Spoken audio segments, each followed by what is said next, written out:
গল্পন বরপা পর্ব ৭ কলমে অনামিকা তাহসিন রোজা। জীবনটা ঘড়ির কাঁটার মতো। ঘড়ির কাঁটা যেমন বারবার ঘুরে ফিরে একই স্থান অতিক্রম করে, তেমনি অনেকে বিশ্বাস করে জীবনে ঘটে যাওয়া ঘটনাগুলোও পালাক্রমে কোনো না কোনো ভাবে আবারও আমাদের জীবনের উপর দিয়ে চলে যায়। আজ এই মুহূর্তে তামান্নারও ঠিক একই রকম অনুভূতি হচ্ছে। ইরফান কবিরের প্রথম স্ত্রী তাহিয়ার সাথে তার ছিল অ্যারেঞ্জ ম্যারেজ, তবে পুরোপুরি অ্যারেঞ্জ না। ইয়াহিয়া কবির কলেজের অবসরপ্রাপ্ত প্রিন্সিপাল। ছাত্রজীবনে তার কাছের বন্ধুর একমাত্র মেয়ে তাহিয়ার সাথে হুট করেই বিয়ে দিয়েছিলেন তিনি। উদ্দেশ্য ছিল সম্পর্ক গভীর করা, বন্ধুত্বের সম্পর্ক আত্মীয়তায় রূপ দিয়ে বন্ধন দৃঢ় করা। পেরেছিলেনও বটে, তবে বেশি দিন স্থায়ী হয়নি। সেই সময় ইরফানের বিয়ে তেমন জমজমাট ভাবে হয়নি, খুব তাড়াহুড়ো হওয়ায় শুধু টুকটাক কেনাকাটা দিয়েই সম্পূর্ণ বিয়ে চালিয়েছিলেন তারা। সেবারও তামান্না এসেছিল শপিং এ, আর এবারও তাই এই মুহূর্তে নিহারিকার আয়েশা বেগমের সাথে শাড়ি পছন্দ করার দৃশ্যটা তামান্নার কাছে অচেনা কিছু লাগল না। শুধু আগেরবার নিহারিকার জায়গায় ছিল তাহিয়া। অজান্তেই হাতমুঠো হয়ে এলো তামান্নার। তাহিয়ার জায়গা যেহেতু নিহারিকা নিয়েছে, তবে সম্পূর্ণ ইতিহাস পুনরাবৃত্তি ঘটে গেলে কি খুব বেশি মন্দ হবে? ইরফান যথাসম্ভব চেষ্টা করছে সবার আড়ালে কিছু একটা করতে। তার চোখ ঘুরঘুর করছে সজ্জিত শাড়িগুলোর মধ্যে মেরুনরঙা শাড়িটায়। ওটা পরলে নিহারিকাকে বেশ ভালো লাগবে ভেবেই সে নিতে চাইছে ওটা। কিন্তু মনের কথা মনেই রয়ে গেল। লজ্জায় বলতেও পারছে না সে, কিন্তু একটুখানি ভেবে সে দেখল, বলতে না পারলেও করতে ঠিকই পারবে। তাই সতর্কতার সাথে ইয়াশার বাহু টেনে তাকে এক পাশে নিয়ে এলো। কানে কানে রাজ্যের সব লোভ দেখিয়ে কাজ সেরে ফেলল ইরফান। ফলস্বরূপ হেলেদুলে এসে ইয়াশা ঝুঁকে পড়ল শাড়িগুলোর উপর, এরপর সুন্দর করে কাঙ্ক্ষিত শাড়িটা হাতে তুলে অন্য হাতে নিহারিকার হাত বগলদাবা করে লা লা লা করে হেলেদুলে ট্রায়াল রুমের দিকে এগোতে থাকল। হুট করে হাতে টান লাগায় চমকালো নিহারিকা, এরপর অনায়াসে তাকে টেনে নিয়ে যেতে দেখে অবাক হয়ে ইয়াশাকে বলল, আরে, এ কি? কোথায় যাচ্ছ? ইয়াশা সামনে এগোতে এগোতেই বলল, ট্রায়াল রুমে। কিন্তু কেন? এই শাড়িটা ট্রাই করতে। বলেই হাত উঁচু করে শাড়িটা দেখালো ইয়াশা। নিহারিকা একটু চোখ বুলিয়ে মলিন মুখে বলল, শোনো ইয়াশা, এটা মেরুন রং। ইয়াশা আবারও দেখে নিশ্চিত হয়ে বলল, হুম তো। নিহারিকা শুকনো ঢোক গিলল। ঠোঁট চেপে হেসে বলল, এই রং আমায় মানাবে না বন্টি। দেখো তুমি, আমার হাতের সাথে মেলাও। কত জঘন্য লাগছে। এই রঙের কাপড় তোমার গায়ে সুন্দর মানাবে। আমি তো কালো। ইয়াশা চোখ বড় করে তাকালো নিহারিকার দিকে। কিছু একটা বলতে চাইল বোধ হয়। কিন্তু এরই মাঝে বসুন্ধরা সিটি কমপ্লেক্সের মতো জায়গায় এক বুক সাহস নিয়ে দোকানদারের সাথে দরকষাকষি করা আয়েশা বেগম পাশে হাত দিয়ে নিহারিকাকে না পেয়ে এপাশ ওপাশ তাকালেন, ইয়াশার সাথে দেখে গলা উঁচিয়ে ডাকলেন, বৌমা, এদিকে এসো। গেলে কোথায়? এই লাইট পিঙ্কটা ট্রাই করো তো। নিহারিকা হেসে বলল, হ্যাঁ আসছি আন্টি। কিন্তু সাথে সাথে তার বাহু চেপে ধরল ইয়াশা। সেও বলল, মা, তুমি এদিকে দেখো। আমার এই শাড়িটা ভাবির জন্য পছন্দ হয়েছে। ভাবি আগে এটা ট্রাই করুক। রাবেয়া বানুও এতক্ষণ দেখছিলেন। ইয়াশার হাতের শাড়িটা আর নিহারিকার মলিন মুখটা দেখে তিনি শুকনো ঢোক গিলে অন্য পাশে ফিরলেন। অজান্তেই চোখের পানি ছিটকে বের হলো তার। একমাত্র মেয়েটার জন্য কষ্ট হলো ভীষণ। মেরুন, কালো, খয়েরি, লাল এসব রঙের শাড়ি নিহারিকার ছোটবেলা থেকেই পছন্দ। তার এখনো মনে পড়ে ছোট্ট নিহারিকা খুব আনন্দের সাথে গাঢ় রঙের শাড়ি পরত। কিন্তু পরে আয়নাতে নিজেকে দেখার পরই বুক ফেটে কান্না করত। বারবার করে বলতো, এই রং আমায় মানায় না কেন মা? কেন এত বিশ্রী দেখায়? সকলের মতো সুন্দর লাগে না কেন? সেই সময়ে নিহারিকার গায়ের রং আরও চাপা ছিল। সময়ের সাথে একটু পরিবর্তন হলেও আজও এই রঙের কাপড় পরতে নিহারিকা এখন ভয় পায়। বারবার মনে হয় খারাপ দেখাবে, আয়নার সামনে দাঁড়াতে পারবে না। সবার আড়ালে চোখের পানি মুছলেন রাবেয়া বানু। আর কেউ না জানুক, তিনি জানেন নিহারিকার মলিন মুখটার কারণ। আর এটা দেখে তার থেকে বেশি কষ্ট হয়তো আর কেউ পাচ্ছে না। আয়েশা বেগম আদরের মেয়ের কথা ফেলতে পারলেন না। বাধ্য হয়ে বললেন, ঠিক আছে, তাহলে বৌমা তুমি বরং আগে ইয়াশার পছন্দ করা শাড়িটাই পরে এসো। ট্রাই করে দেখো ভালো লাগছে কিনা, তারপর কিন্তু আমার পছন্দগুলোও দেখতে হবে। নিহারিকা জোরপূর্বক হাসল মিষ্টি করে। ইয়াশার মুখের দিকে তাকিয়ে না করতে পারল না। রাবেয়া বানুর দিকে চোখ রেখে শাড়িটা হাতে নিল। এরপর ইয়াশা দৌড়ে আবারও চলে গেল শাড়ি দেখতে। কিছুক্ষণ সেখানেই থম মেরে দাঁড়িয়ে রইল নিহারিকা। ফোন স্ক্রোল করার অভিনয় করছিল ইরফান, কিন্তু আর চোখে বারবার নিহারিকাকে দেখে সে দোটানায় পড়ে গেল। মেয়েটা হুট করে বরফের মতো জমে গেল কেন? তার কি শাড়িটা পছন্দ হয়নি? কিন্তু ইরফানের যে ভীষণ পছন্দ হলো। নিহারিকার এমন মুখ দেখে তামান্নাও ভ্রু কুঁচকে তাকিয়ে রইল তার দিকে। বুঝল না কারণটা। নিহারিকা ধীর পায়ে ট্রায়াল রুমের দিকে এগোল। প্রতিটা কদমে যেন পা ভারী হয়ে আসছে। ট্রায়াল রুমের পর্দা সরিয়ে ভেতরে ঢুকে সে এক মুহূর্ত থমকে দাঁড়াল। ছোট্ট জায়গাটা, চারপাশে আয়না, সাদা আলো, সবকিছু এমন নিষ্ঠুরভাবে স্পষ্ট যে লুকোনোর কোনো সুযোগ নেই। শাড়িটা হাতে নিয়ে কিছুক্ষণ তাকিয়ে রইল সে। মেরুন রংটা গভীর, গাঢ়, রাজকীয়। ঠিক সেই রং, যেটা সে ছোটবেলায় সবচেয়ে বেশি ভালোবাসত, আর সবচেয়ে বেশি ভয় পেত। আস্তে আস্তে শাড়িটা পরল নিহারিকা। নিজ হাতে পরার অভ্যাস আছে, তবু আজ আঙুলগুলো কেমন কাঁপছে। আঁচলটা ঠিক করতে করতে বুকের ভেতর অজানা একটা চাপ জমে উঠল। সব ঠিকঠাক করে শেষে আয়নার সামনে দাঁড়ালো সে। একদম সামনে। কয়েক সেকেন্ড দেখল সে। তারপর চোখ সরিয়ে নিতে চাইল, পারল না। মেরুন শাড়ির ভেতরে দাঁড়িয়ে থাকা মেয়েটাকে সে চিনতে পারছে না। রংটা সুন্দর, শাড়িটা দামি, কাটিং নিখুঁত, সবই ঠিক আছে। তবু কেন যেন মনে হচ্ছে, এই সুন্দর জিনিসটার ভেতরে সে নিজেই একটা ভুল। নিজের বাহুর দিকে তাকালো নিহারিকা। শাড়ির গাঢ় রঙের পাশে নিজের ত্বক আরও গাঢ় মনে হচ্ছে। বুকের ভেতরটা হঠাৎ করে কেঁপে উঠল। দেখছো? মানায়নি। বলেছিলাম তো। ফর্সা হলে কত সুন্দর লাগতো। কোথা থেকে যেন পুরনো কথাগুলো কানে বাজতে লাগলো। কেউ এখানে নেই, তবু মনে হচ্ছে আয়নার পেছনে দাঁড়িয়ে অনেক মানুষ তাকিয়ে আছে। বিচার করছে। তুলনা করছে। নিহারিকা হাত বাড়িয়ে আয়নার কাছে ছুঁয়ে দিল। কাঁচ ঠান্ডা। ঠিক নিজের ভেতরের অনুভূতির মতো। চোখ ভিজে এলো। সে চোখ নামিয়ে ফেলল, কিন্তু অশ্রু আটকাতে পারল না। একটা ফোঁটা গড়িয়ে পড়ল। তারপর আরেকটা। ঠোঁট কামড়ে ধরল সে, শব্দ না করে কাঁদার চেষ্টা করল। বাইরে কেউ যেন না টের পায়। এত বছর পরও কিছু বদলায়নি। এখনো এই রং পরলে নিজেকে লুকোতে ইচ্ছে করে তার। শাড়িটা যে খারাপ লাগছে, তা না। নিজেকে খারাপ লাগছে। নিহারিকা অনেকক্ষণ আয়নার সামনে দাঁড়িয়ে রইল। নিজেকেই বোঝানোর চেষ্টা করল এটা একটা শাড়ি মাত্র। একটা রং মাত্র। কিন্তু মন মানছে না। বুকের ভেতরটা ফাঁকা হয়ে যাচ্ছে ধীরে ধীরে।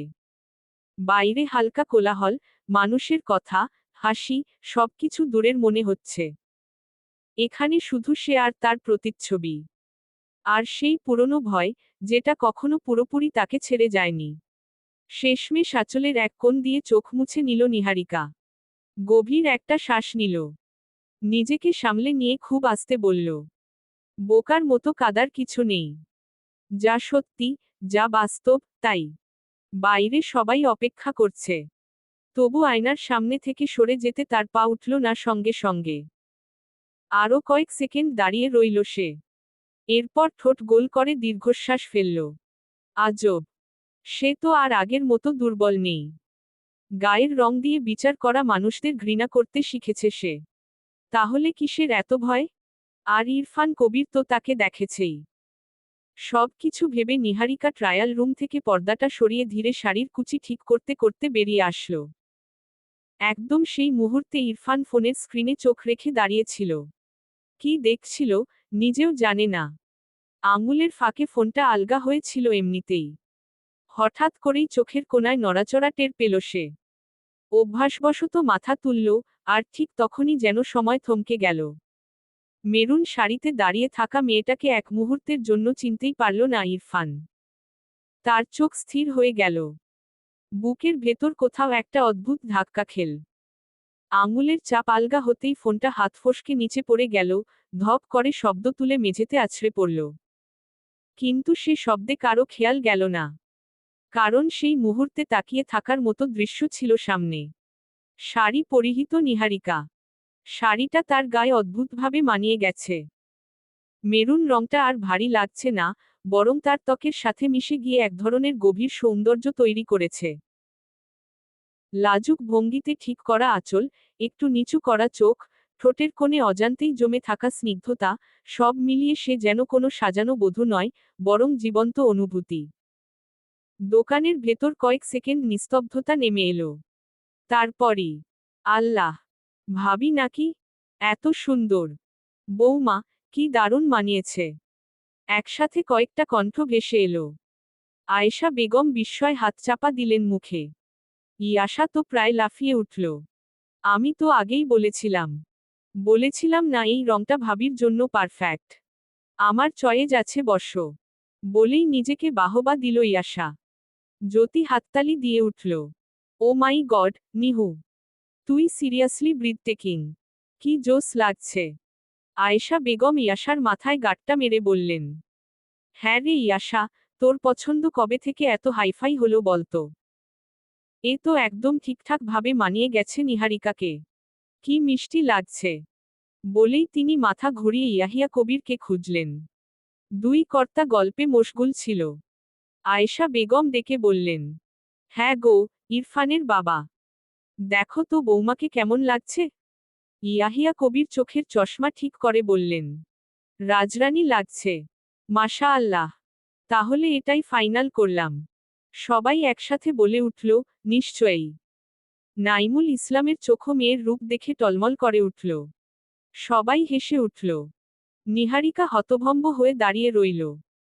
সে যেন বুঝতেই পারছে না, এই প্রশংসাগুলো কি সত্যি তার জন্য? অজান্তেই নিজের আঁচলের দিকে তাকালো। আবার আয়নার দিকে একবার তাকাতে ইচ্ছে করল। এই একই শাড়ি, এই একই রং, তবে কি সে ভুল দেখছিল এতক্ষণ? তার চোখ খুঁজে নিল একটামাত্র মুখ। রাবেয়া বানু। মেয়ের দিকে তাকিয়ে দাঁড়িয়ে আছেন তিনি, চোখে জল টলমল করছে। ঠোঁট কাঁপছে। এক হাত দিয়ে মুখ ঢেকে রেখেছেন, যেন কান্নার শব্দ বেরিয়ে না পড়ে। এতদিনের জমে থাকা কষ্ট, ভয়, অপরাধবোধ, সবকিছু যেন এই এক দৃশ্যে গলে যাচ্ছে। মেয়েকে পছন্দের রঙের শাড়ি পরিহিত এবং কোণের মতো দেখতেই তার চোখ চিকচিক করতে শুরু করেছে। তিনি ফিসফিস করে বললেন। আমার মেয়েটা! আমার মেয়েটা কত সুন্দর! নিহারিকার বুকের ভেতর হঠাৎ মোচড় দিল। চোখ ভিজে এলো আবার। কিন্তু এবার কান্নাটা অন্যরকম।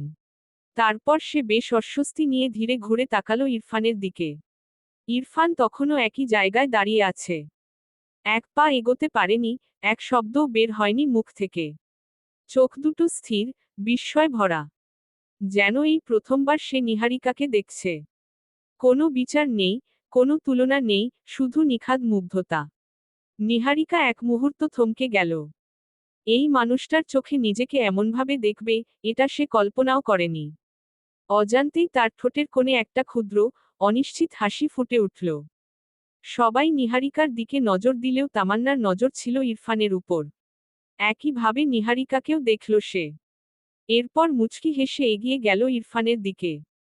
পড়ে যাওয়া ফোনটা উঠিয়ে ইরফানের দিকে দিয়ে বলল। ইরফান ভাই, আপনার ফোন। ইরফান চমকে তাকালো পাশে দাঁড়ানো তামান্নার দিকে। ফট করে ফোনটা নিয়ে দেখল কিছু হয়েছে কিনা। স্ক্রিন সব ঠিক আছে দেখে সে পকেটে পুরে নিল ফোনটা, এরপর তামান্নার দিকে তাকিয়ে বলল। কেমন লাগছে তোমার ভাবিকে দেখো তো। তামান্না আবারও তাকালো নিহারিকার দিকে। ঠোঁট কামড়ে হাসল, বলল। তাহিয়া আপুর মতো লাগছে না, কিন্তু সুন্দর লাগছে। ইরফানের মুখের কোণের চাপা হাসিটা মুহূর্তেই থমকে গেল। তামান্নার কথাটা কানে ঢোকার পর যেন কোথাও একটা খটকা লাগল। সে এক পলক নিহারিকার দিকে তাকালো, তারপর ধীরে ঘুরে তামান্নার দিকে মুখ করল। গলার স্বরটা খুব নিচু, কিন্তু অস্বাভাবিক রকম স্পষ্ট। তাহিয়ার সাথে তুলনাটা না করলেই ভালো হতো, তামান্না। তামান্না চমকালো না, তবে চোখের পাতা একটু নড়ল। ভয় পেল অল্প। কথাটা বলা উচিত হয়নি তা বলার পরে টের পেল। ইরফান এক ধাপ এগিয়ে এলো। কণ্ঠে রাগ নেই, অথচ কথাগুলো ভারী করে বলল, একজন মানুষকে আরেকজনের ছায়ায় দাঁড় করানো খুব সহজ। কিন্তু সেটা অন্যায়। তাহিয়া যেমন ছিল, নিহারিকা তেমন না। আর হওয়াও দরকার নেই। আশা করি, তাহিয়ার মতো হলে কার সমস্যা হবে তা তুমি নিজেই জানো। তামান্না চমকালো। শুকনো ঢোক গিলে বলল, অতীত ভুলে যাচ্ছেন না কেন ইরফান ভাই? বাঁকা হাসল ইরফান। আমি ভুলে যেতেই চাইছি। তুমিই টেনে হিচড়ে বের করছো। খুব ভালো হয় যদি আমার হবু স্ত্রীর পেছনে গোয়েন্দাগিরি না করে নিজের পথ দেখো। আশা করব, একই ভুল দুবার করে ফাঁসবে না। এবারে আমি মায়া দেখাবো না তামান্না। তামান্না অপ্রস্তুত হল। একটা ছোট কথার বিপরীতে এতগুলো খোঁচা দেবে ইরফান, তা ভাবেনি সে। একটু থেমে ইরফান আবার বলল, আর ওনাকে সুন্দর লাগছে কি না, ওটা তুলনা দিয়ে বোঝা যাবে না। নিজের জায়গায় দাঁড়িয়ে থাকলেই যথেষ্ট। তামান্না চোখ নামিয়ে নিল। ঠোঁটের কোণে যে মুচকি হাসিটা ছিল, সেটা মিলিয়ে গেল ধীরে ধীরে। ইরফান কথা শেষ করে আর কিছু বলল না। কিন্তু সেই নীরবতার ভেতরেই কথাগুলো যেন আরো স্পষ্ট হয়ে থাকল, কঠিন নয়, অথচ এড়িয়ে যাওয়ারও উপায় নেই। ওদিকে আয়েশা বেগম ইতিমধ্যেই আনন্দে দোকানদারকে বলছেন শাড়িটা প্যাক করতে। রাবেয়া বানু নীরবে মেয়ের দিকে তাকিয়ে দাঁড়িয়ে আছেন, চোখে এখনো জল। নিহারিকা দূর থেকেই সবটা দেখছিল। ইরফান আর তামান্নার কথোপকথনের কিছু বোঝেনি সে। সে কিছু বুঝতেও চায়নি, তবু দেখে বুকের ভেতর কোথাও একটা হালকা কাঁপুনি উঠল। অজান্তেই সে শাড়ির আঁচলটা একটু শক্ত করে ধরল। আর তামান্না? সে চুপচাপ দাঁড়িয়ে রইল। খুব অল্প কয়েক মুহূর্ত, কিন্তু ঠিক সেখানেই গিয়ে লাগল, যেখানে সবচেয়ে বেশি লাগে। চলবে। গল্পটা কেমন লাগলো জানাবেন ও সাবস্ক্রাইব করতে ভুলবেন না প্লিজ।